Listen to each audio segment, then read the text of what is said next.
ಮುಂದೆ ಒಂದು ದಿನ ಹೀಗೆ ಪಂಚಯ್ಯ ತಮ್ಮ ಮಡಸಾಲೆಯಲ್ಲಿ ಪುಸ್ತಕ ಓದುತ್ತಾ ಓಡಾಡುತ್ತಿರುವಂತಹ ಸಂದರ್ಭದಲ್ಲಿ ಚನ್ನವಿವಯೋಗಿಗಳು ಹಠಾತ್ತನೆ ಮನೆಗೆ ಪ್ರವೇಶ ಮಾಡುತ್ತಾರೆ. ಆಗ ಪಂಚಯ್ಯ ಭಯ ಮತ್ತು ಸಂತೋಷದಿಂದ ತನ್ನ ಪತ್ನಿ ಸಿದ್ದಮ್ಮಳನ್ನು ಶ್ರೀಗಳ ಸ್ವಾಗತಕ್ಕಾಗಿ ಪಂಚಯ್ಯ ದಂಪತಿಗಳಿಬ್ಬರು ಶ್ರೀಗಳ ಪಾದಪೂಜೆ ಮಾಡಿ ಸ್ವೀಕರಿಸಲು ಕೇಳಿಕೊಳ್ಳುತ್ತಾರೆ. ಅದಕ್ಕೆ ಸಮ್ಮತಿ ಸೂಚಿಸಿ ಶ್ರೀಗಳು ಉಪಹಾರಿಸುತ್ತಿರುವ ಸಂದರ್ಭದಲ್ಲಿ ತಮ್ಮ ದೃಷ್ಟಿಯನ್ನು ಅಲ್ಲೆಗದಲ್ಲಿ ಕುಳಿತ ವೀರಭದ್ರನ ಮೇಲೆ ಇಟ್ಟಿರುತ್ತಾರೆ. ಉಪಹಾರ ಸ್ವೀಕರಿಸಿ ಹೊರಡುವ ಸಂದರ್ಭದಲ್ಲಿ ಮತ್ತೊಮ್ಮೆ ಪಂಚಯ್ಯನಿಗೆ, ಪಂಚಯ್ಯ, ನಿಮ್ಮ ಮಗನ ಮುಖದ ಮೇಲೆ ದಿವ್ಯ ತೇಜಸ್ಸಿದೆ. ಅವನನ್ನ ನಮ್ಮ ಮಠದ ಉತ್ತರಾಧಿಕಾರಿಯನ್ನಾಗಿ ನೇಮಿಸುತ್ತೇವೆ. ನೀವು ಮನಪೂರ್ವಕವಾಗಿ ಒಪ್ಪಿ ಕೇಳುತ್ತಾರೆ. ಆಗ ಮತ್ತೊಮ್ಮೆ ಪಂಚಯ್ಯ ದಂಪತಿ ನಿರಾಕರಿಸುತ್ತಾರೆ. ಆಗ ಮತ್ತೊಮ್ಮೆ ಶ್ರೀಗಳು ಆ ದಂಪತಿಗಳನ್ನು ಕುರಿತು, ಪಂಚಯ್ಯ, ನಿಮ್ಮ ಮಗ ದೇವಾಂಶ ಸಂಭೂತನು, ಭಕ್ತರ ಬಾಳಲ್ಲಿ ಬೆಳಕನ್ನ ತುಂಬುವವನು, ನಡೆ ನುಡಿಗಳಲ್ಲಿ ವ್ಯತ್ಯಾಸವಿರದ ಕಪಟರಹಿತ ವೈರಾಗ್ಯ ಮೂರ್ತಿ, ಗುರು ತೋರಿದ ಕುರುಹಾಗಿಯೂ ಧರ್ಮ ಜ್ಯೋತಿಯಾಗಿ ಬೆಳಗುವವನು ಎಂದು ಹೇಳಿದಾಗ, ನಿಮ್ಮ ಹೃದಯದಿಂದ ಬಂದ ಮಾತುಗಳು ಬರೀ ಮಾತಲ್ಲ, ಮಂತ್ರಗಳು ಇದ್ದ ಹಾಗೆ ಅಂತ ಹೇಳುತ್ತಾ ಪಂಚಯ್ಯ ಸಿದ್ದಮ್ಮಳನ್ನು ಸಮಾಧಾನಪಡಿಸುತ್ತಾ ಒಪ್ಪುತ್ತಾನೆ.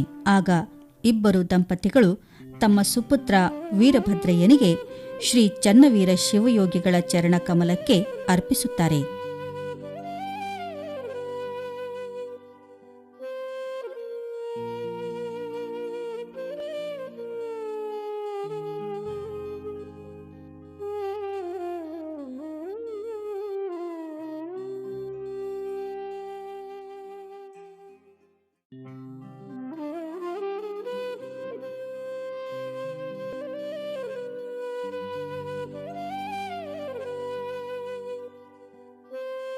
ಶ್ರೀಗಳು ವೀರಭದ್ರನನ್ನ ಕರೆದುಕೊಂಡು ಮುಖ್ಯದ್ವಾರದ ಕಡೆಗೆ ಹೋಗುತ್ತಿರುತ್ತಾರೆ.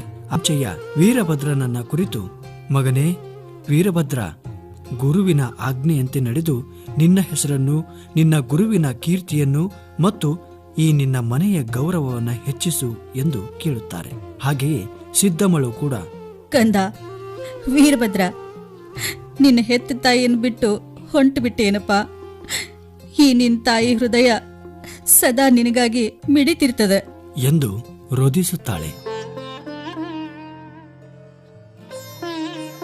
ಅಷ್ಟರಲ್ಲಿ ಅಲ್ಲೇ ಪಕ್ಕದಲ್ಲಿರುವ ವೀರಭದ್ರನ ತಂಗಿ, ಅಣ್ಣಯ್ಯ, ನೀನು ಒಬ್ಳು ತಂಗಿಯನ್ನು ಬಿಟ್ಟು ಹೊಂಟು ಬಿಟ್ಟಿಯೇನಪ್ಪ ಎಂದು ಕೇಳುತ್ತಾಳೆ.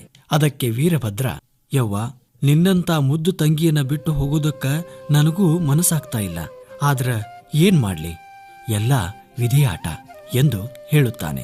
ಆಗ ತಂಗಿ, ಅಣ್ಣ, ನಾನು ಹಠ ಮಾಡಿದಾಗ ಅಪ್ಪ ಅಮ್ಮ ನನಗ ಬೈದಾಗ ಹೊಡೆದಾಗ ನನ್ನನ್ನು ಸಮಾಧಾನಪಡಿಸಿ ಅಪ್ಪಿಕೊಳ್ಳೋರು ಯಾರು ಎಂದು ಪ್ರಶ್ನೆ ಮಾಡುತ್ತಾಳೆ.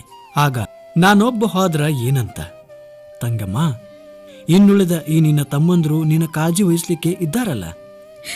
ಅವರೆಲ್ಲ ನನ್ನ ಹಂಗ ಸಣ್ಣವರು, ನೀನು ದೊಡ್ಡವ, ತಿಳುವಳಿಕೆ ಇರವ. ನಿನ್ನ ಹಂಗ ಬ್ಯಾರೆ ಯಾರಿಗೂ ಕಾಳಜಿ ವಹಿಸ್ಲಿಕ್ಕೆ ಆಗುವುದಿಲ್ಲ. ಇದೆಲ್ಲ ಕೇಳಿದ ಪಂಚಯ್ಯ, ಮಗಳೇ, ನಿನ್ನ ಅಣ್ಣ ಲೋಕ ಉದ್ಧಾರಕ್ಕಾಗಿ ನಮ್ಮನ್ನ ಅಗಲ್ತಾ ಇದ್ದಾನ. ಅಳಲಾರ್ದೆ ನಗನಗತಾ ಕಳುಹಿಸಿಕೊಡು.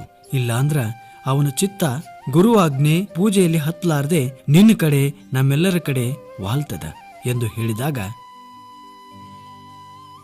ತಂಗಿ, ಆಯ್ತಣ್ಣ, ಈ ನಿನ್ ತಂಗಿ ನೀನ್ ಹೇಳಿದಂಗ ಇನ್ನು ಮುಂದ ಅಳ್ಳಾರ್ದೆ ಧೈರ್ಯದಿಂದ ಇರ್ತಾಳ.